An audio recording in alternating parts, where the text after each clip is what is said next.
Hello guys, so I try and do a couple of nights a week where there's no meat, so I try and get kind of beans or veg in. So tonight was a gusto recipe we've had a million times, as you can see by the recipe card in the folder. So I melted some ghee and then put in some chopped shallot, melted that down a bit, and then earlier on I'd smashed up some garlic and ginger together. So I popped that in, a good big tablespoonful, until that was really fragrant. The house smells incredible at this point. And then once that was soft, I actually buy turmeric. I never add turmeric powder, so I buy the turmeric as a root. I grate it all down and I put it in the freezer and I just add it to things as I need it. It's so good for you. I then added some other spices, which was cumin, coriander, and I think it was even just a wee bit of curry powder.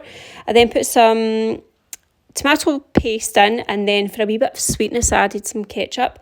I had a wee bit of tomato passata left as well. I think the recipe calls for tomatoes, but I didn't have any, and the only ones I had were in the freezer, and they were cherry tomatoes. So once that was kind of cooked off, I'd added kidney beans. Usually I use a tin of kidney beans, but this time I'd bought some dried kidney beans and I'd soaked them overnight and then I'd cooked them earlier on in the day. So I then just added them, really, really cheap. I think it's like £1 for a pack.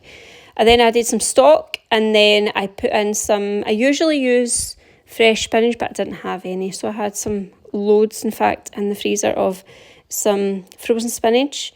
Again, I don't know why I don't ever use the full thing of that, because I never used a full tray of spinach there. I just put one away. I then added what was that, garam masala at the end, and then 40 grams of clotted cream. I know it sounds so strange, but it worked a treat. And then I let that simmer for a while.